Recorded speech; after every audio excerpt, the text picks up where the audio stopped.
Welcome back to RAP4 TV. Today we're going to be looking at the Takamo MK5 kit, and more importantly the reviews have been made online on the forums and by a few of the people who are doing the test kits. A couple things to keep in mind. We did send out more than a dozen of these kits to be evaluated, tested, to see what the problems are, see where we can improve upon. It is very important that at this point we know what the problems are so we can correct it before the April release date.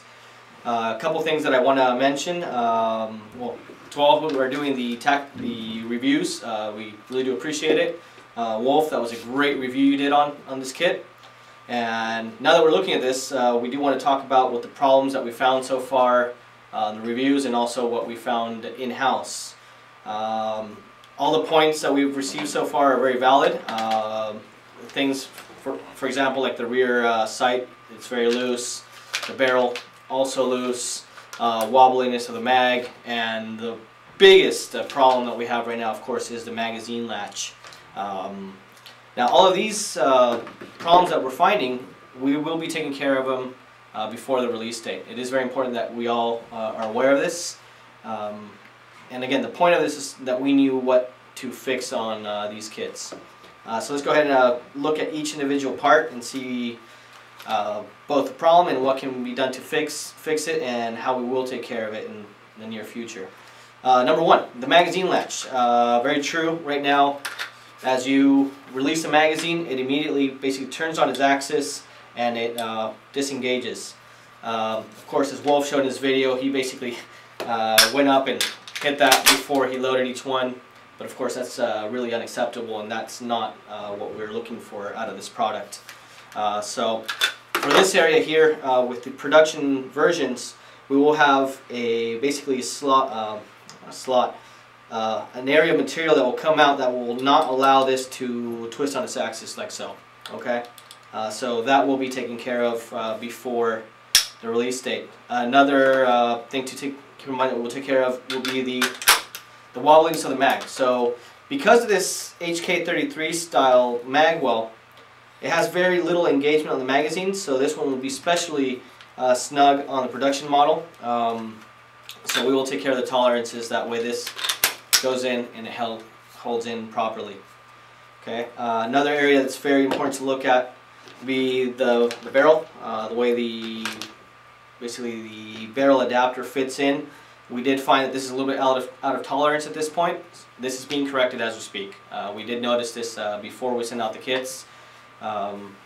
Again, we knew that the evaluation kits were going to bring up a lot of these problems, but we're already looking into that.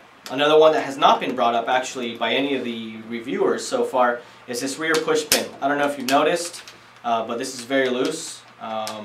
That's also being tightened up so it fits the way that it should. Again, I mean, all of these improvements need to be made. We do want anything else that you find in the review kits, please continue testing them. Do, again, both in putting accessories, shooting, basically anything you can find out will be very helpful for all of us, so we can make these changes and implement them before the release date. So looking at that. There's also another point that was brought up after the fact. We were not supplying these basically the cyclone interface, these holes right here. We will be supplying both the plugs. They will be assembled from the factory and sent out to you guys. Go ahead and talk about another little problem here that we found out. And this I had mentioned. A lot of this I've actually already mentioned on a lot of the forums. I posted it up myself. These nuts that go into the body, they will be press fit. Because we figured, or we've noticed, as you're disassembling or assembling this body, it's very annoying to have these fall out, and they do definitely fall out. So all of these will be press fit. The two screws for the cyclone interface will be included. These are some of the major parts. Of course, this will be tightened up, and the barrel will be also tightened up so it fits a little snugger. We've also noticed on some of the aftermarket barrel adapters, there's some tolerance differences. So when we tighten this, it's going to be, it could cause some problems with some of the other adapters that are out there. So far, the one that fits the most snug would be the actual out-of-the-box Titman adapter. which will be even more snug once we make this adjustment to it. Okay. Now some other areas that have been brought up that we want to address, for example, the magazine release being so far. Well, we do have ambidextrous magazine release being implemented, so you're able to have it basically at trigger finger length, and you can release it so that way you can basically do a one-handed drop of the magazine and go ahead and load a second one, or your next magazine when you're shooting. So that's pretty much the problems that we found so far.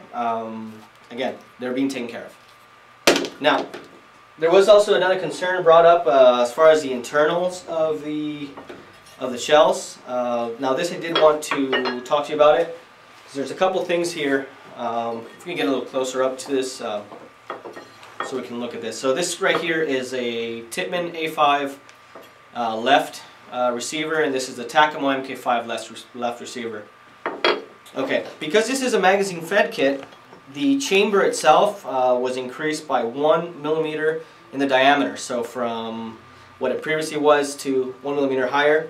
This is something that we did based on how the magazine interacts with the kit. We've had a lot of experience with this on our T68 line of markers. So this is why this has been increased in size a little bit. Now, the way the bolt interfaces with the barrel has no difference whatsoever as far as air consumption and so forth. We've noticed that.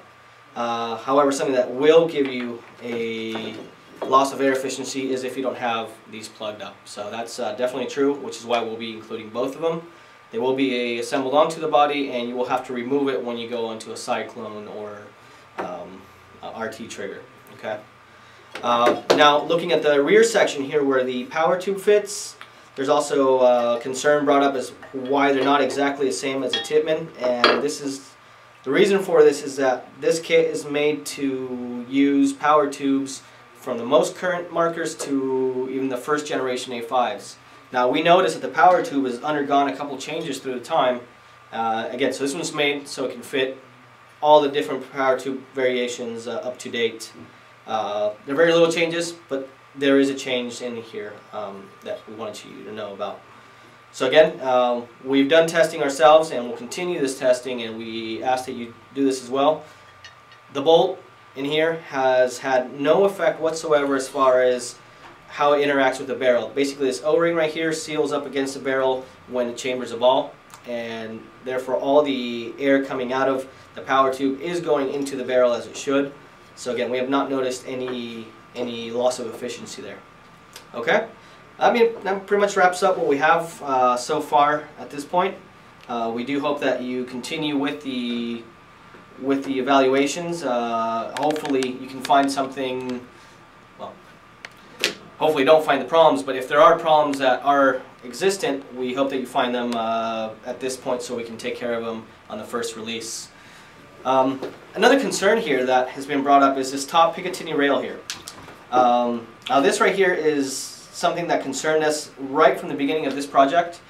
We made this to match the Tippmann A5 as much as possible. That way people can use all their existing accessories. Therefore we made basically a pseudo Picatinny rail, which has been made to mil-spec as much as possible, as much as the original mount allows it. Again, the point of this is to make all accessories that you have fit onto this body. This being the case, you're able to have a magazine-fed gun for a much lesser amount of money that you would actually buying an off-the-shelf magazine-fed paintball gun. Okay, now to look at this, there are other options available for you guys that want to do away with the HK-ish look that Tippmann originally made. That's where you have other kits available, such as the X7 Phenom Classic. Even our version of the 98 has a full Picatinny rail on the top that is mil-spec. So these are areas that again, it comes down to personal preference. But this is such an iconic marker that we had to keep it as close to what originally was as possible. So. Okay, again, let us keep us updated with any feedback that you have on the evaluations, and again, we're going to do everything that we can, especially with what we already have found, the problems that we found so far. It will be solved, anything else that comes up in the near future, we'll definitely try to address it as well. Thank you.